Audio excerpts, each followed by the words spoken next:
Look at this guy's face. He's like, what is this shit? Hey Really? guys, welcome back. Music was better in my day. What is this shit? Really? That's the advisor guy. He's the one that tells you kind of what's going on, maybe gives you some strategies for what's going on in the future and all that. So this is the second mission. I literally walked out of the first mission into the second mission, and this guy's telling me about what's going on. About an earthquake. Yeah, More the bad guys who earthquake. showed up. Yeah. But what is this music? You kids like your trumpets and your synthesizers and your war drums. Back in my day, it was all rocks. Nowadays, it's all just clicks and whistles. Oh, that's annoying. Yeah. He literally can't actually go anywhere because of blockage, and I can't go this way because the earthquake caused that giant crater. That's frustrating. This is why I hate this mission. What do you have to do? Where shall you go? He can't move you until I moved other people, so I just have to make him wait there for a turn. Man, some weak sauce. Yeah, this mission sucks. Oh, she can't go anywhere either.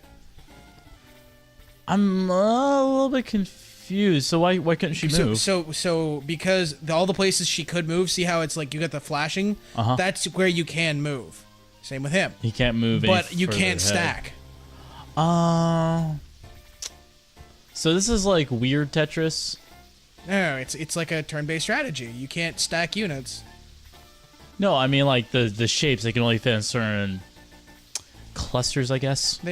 They don't have to be in clusters. They just can only they move by square units. Yeah.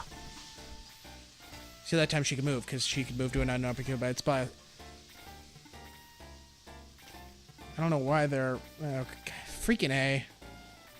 It's literally roll of the dice as far as who moves when. It's rather frustrating at times. We were talking a little bit about Dungeons and Dragons last time. I'm curious, what kind of races do you normally play as? Well, I've only created... So I played back at 3.5 was the very first campaign I ever played, but we played once, and then our DM decided that freshman year was too hard and couldn't deal with playing D&D, which is funny because she was a freshman, she was a freshman, and the rest of us were not freshmen, and we were all playing.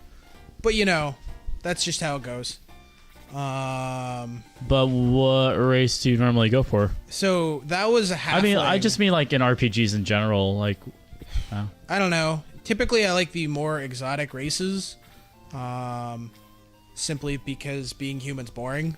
Right, like we're a human right now. Like, why would I want to go through that shit again? But, so in this current campaign I'm playing with my friends online, my first two characters were both gnome monks, and the reason why the second character was a gnome monk is because the first character survived literally only one session.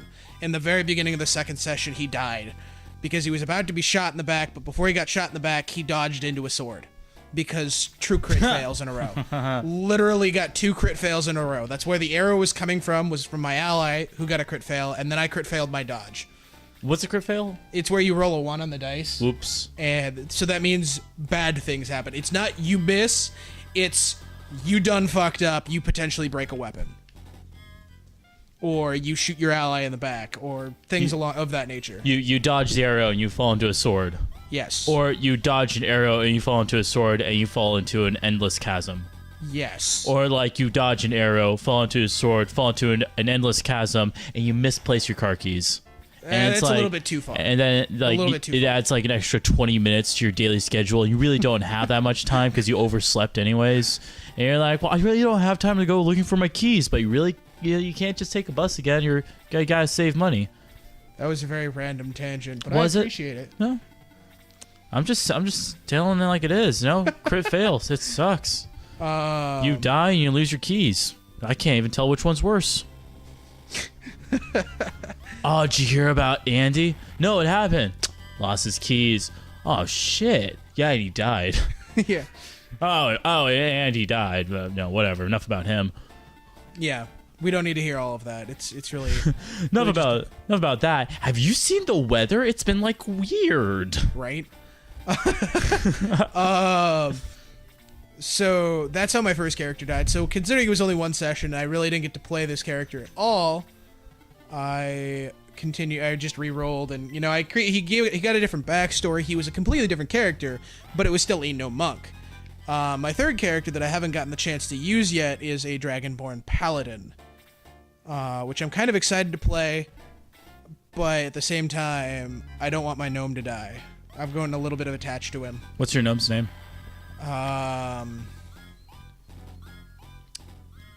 You know, for the life of me, I don't remember.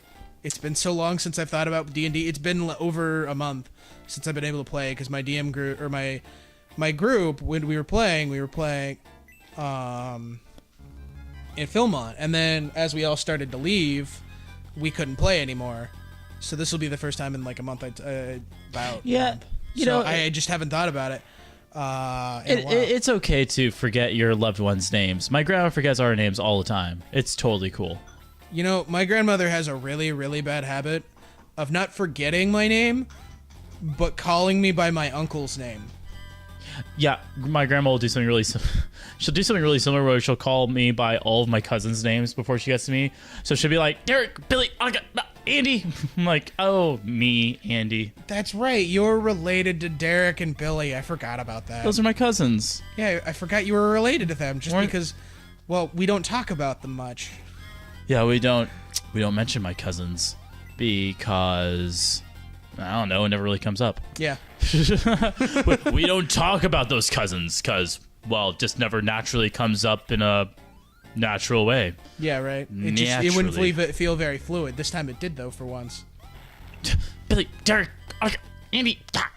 I'll do that with the cats at my parents' house because we own too many cats. I noticed every time I went to pick you up to film Sam and Andy going insane, you had a lot of cats. Yeah. Has it gotten worse? Wait, do you not know how many cats we have now? No idea. At Mom and Dad's we have 9 cats.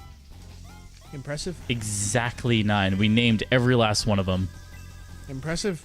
Would you like to know my cats' names? Not really. Okay, so there's Uncle Powder. He's the oldest one. You definitely need to stop. He's so cute with his white fur, and he's stoic like an old wizard. He's like, I'm the oldest cat. Look at me. Are we seriously having this conversation right now? The second oldest cat is Mama Cleo. Guys, I am so sorry. I did not mean to open this can of worms, and I feel terrible. Our third oldest cat. Well, they're really both the same age because they were born on the same day. I'm done. Okay, good. For now, that was. We'll call this episode part 1 of the cats. Got it. I really don't want to find part 2 ever. It'll happen when you least expect it. Oh God. Part 2. Now I'm worried it's gonna take place in the real world. Well, we had the grocery store, and the gal behind the counter is like, okay, so that would be $13.93. My 5th oldest cat. Oh God. is Ferguson. Yeah, I'm seriously worried you're gonna do that to me someday. You know I absolutely will. It's an unbelievable fear you would not believe that I have. I've gotten a little bit into the habit of trying to make complete strangers think I'm crazy. It's really not that hard. If I know that I'm never going to see them ever again, yeah, I will definitely kind of go on my way to make them think that I'm crazy. I was at Fred Meyer's the other day with my special lady friend who I like a lot. And wow, what a suck up. Yeah. She's sitting 2 feet away from us. I drove past this one girl. It was right out front of the doors, and she was clearly just waiting for somebody to pick her up. Mm-hmm. So I kind of drove slowly past her with my window down, and I went just loud enough. I said,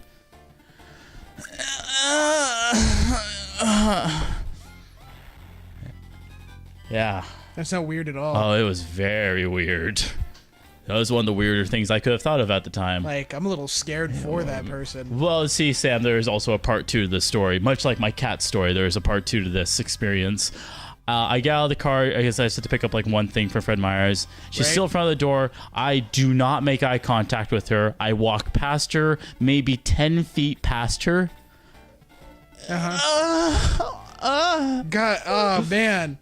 And then scaring me, Andy. I walk into that Fred Meyer's, and I do not acknowledge her existence at all. I go back to my car, and my special lady friend, who I like a lot, was laughing her ass off. And I played it cool, like, what was so funny? Just had to yawn weird. It's actually pretty rude that you're laughing at me right now. Why am I laughing at this terrible experience that you inflicted upon someone? Because I'll never see them again, and there's no... What if you do? What if you become like the best of friends? Be weird. That will forever be between the two of you. She probably is one of our 13 subscribers, or however many we have. 14 subscribers. We have that many. Yeah, wow. My mom makes a lot of fake accounts. Well, at least it's your mom and not mine. Yeah, we kind of bare our souls on this show. But hi, Mom. That's what I'm doing at the grocery store. How are you? I miss you. Wow, you're a real suck up. See, I know my mom isn't watching because she hates video games. There was a reason why I didn't own very many video games as a child. You know, I didn't actually either. I had a handful. Like, I grew up on the PlayStation 1, so I had a handful of PS1 games. But like, I wasn't poor. We just didn't have any money. You know what I mean? No, I get you. And like, so the games I would play would be like literally anything that was like used or discount at the, at like the local video game shop, or those free CD-ROM games you get in like boxes of cereal sometimes. Right. Did you ever play those? Occasionally. I really want to find like. See, most of those were computer games and therefore meant for PC. Yeah. And well, some were for Macintosh. We grew up on Macs. The ones I grew up on a Mac too. So the ones I got, the games I got were all Mac compatible, but they were always educational. You're right. Yeah, that's usually how that works. Like there was Where in the World is Carmen Sandiego. You only own the demo version of that? I own the actual version of that. It was amazing. Well, la-ti-da, I'm really happy for you. That's great. See, if it was educational, my parents wouldn't hesitate to buy it. But if it was something like this, nope, did not happen. I pulled the educational card quite a few times, like begging for presents around Christmas time. I would pull the educational card like with every single toy that came. Like, no, it's really educational. It helps me with math. Really? Optimus Prime of the Transformers helps you with math? You're learning geometry? Geometry and some physics. What with the ninja-like grip action of Optimus Prime's hand. And, Mom, here's the thing. It's a fire truck. It's also a robot. Can't tell me that's not educational. Seems legit. You cannot tell me that's not educational.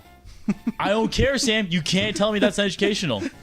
No, you shut up. That is educational. I love how offended you're getting at this. I'm not, okay? It's just...